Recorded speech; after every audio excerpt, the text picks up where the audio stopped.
Today, we're talking about a quiet revolution that's happening in the first few days of a baby's life. It all starts with just a single drop of blood, but it could soon tell us a baby's entire genetic story. And that could change medicine as we know it. So let's get right into it. Okay, so think about this for a second.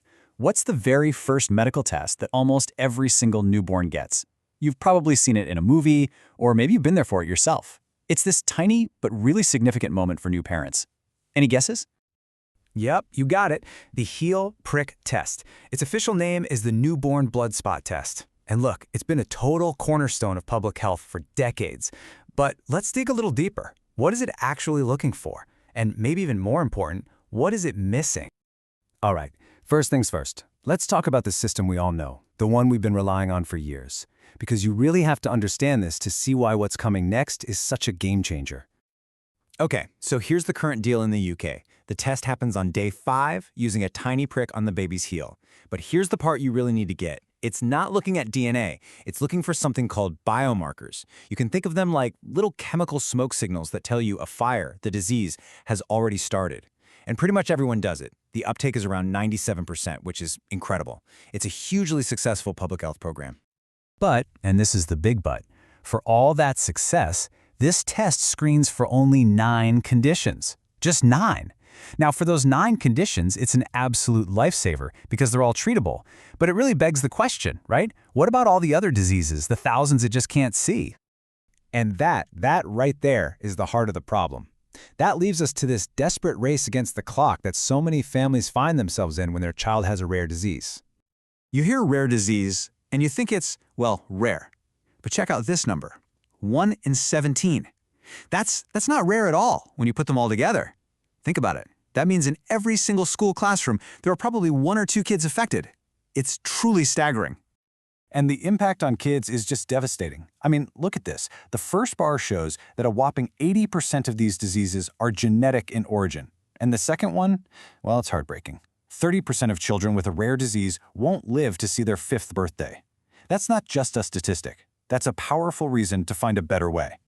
So when that first screening comes back clear, but something is still wrong, families get thrown into what's called the diagnostic odyssey. And it's just as painful as it sounds.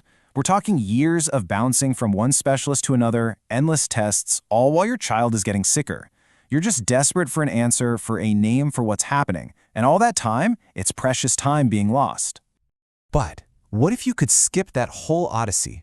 What if you could end it before it even had a chance to start? Well, there's a new technology that promises to do exactly that. It's about reading a baby's entire genetic story, right from day 1. It's called whole genome sequencing, or a WGS for short. And this isn't about looking for a few little clues. No way. This reads the entire book, all 3 billion letters of a person's DNA. It's basically the complete instruction manual for how to build and operate a human being. I think this is the best way to think about it. The current test, the heel prick, that's like flipping to a couple of pages in a giant instruction manual to see if the machine is already smoking.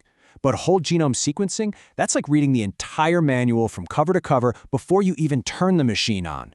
You're looking for the typo in the code that's going to cause the smoke later on. See the difference? It's proactive versus reactive. A total game changer. And that is why this is such a huge deal. When you can spot that genetic typo super early, doctors can jump in with treatments, sometimes even before a single symptom shows up, before any permanent damage is done. And for so many of these kids, that is literally the difference between life and death, or the difference between a healthy life and severe disability. So, this isn't some far-off sci-fi idea. It's happening right now. There's a major research program in the UK called the Generation Study, and they are putting this incredible technology into practice on a massive scale. And when I say massive, I mean it. They're aiming to sequence the genomes of 100,000 newborn babies. 100,000! That's going to create an absolutely priceless resource for research.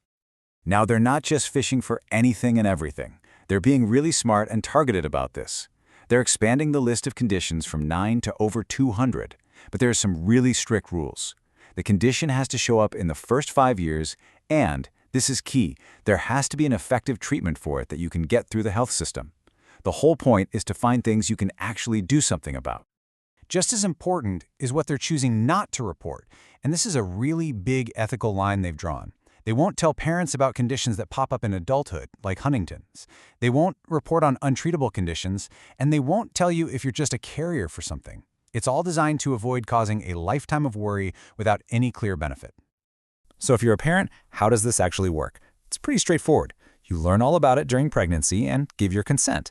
Then, after the baby is born, they just take a small sample from the umbilical cord blood, so no extra pokes for the baby, which is great. And really important to know, your baby still gets the standard heel prick test. This is an extra layer of screening, not a replacement. Okay, so this technology is obviously incredible. But it doesn't just give us answers. It also raises some really big new questions. Questions that all of us are going to have to grapple with as a society. First off, let's just manage expectations. For the overwhelming majority of babies, we're talking like 99%, the result is going to come back saying, no condition suspected. All clear. For that tiny 1% where something does pop up, it's not a diagnosis, it's more like a yellow flag. It just means, hey, we should do some more specific tests to confirm this. That's it.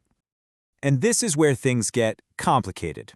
There are these new challenges, like just because you have the gene for a disease, will you definitely get it? That's a question of something called penetrance. Or, if you do get it, how bad will it be? Mild? Severe? That's expressivity. And then you have the massive questions. How do we store all this super sensitive data securely? And what about the ethics of parents making these choices for a child who can't consent? And that leads to this really fundamental ethical question. What about a child's right not to know? I mean, when they grow up, they might not want to know their genetic risks. The study tries really hard to protect that right by only looking at childhood diseases. But as this technology gets more powerful, that's a line we're going to have to think about really carefully. Which really brings us to the final huge question, doesn't it? If we can read our entire genetic story from the day we are born, should we? The power to do it is here. The potential to save lives and prevent suffering is absolutely real. But it opens up this whole new world of questions that we're only just starting to figure out how to answer. The conversation is just getting started.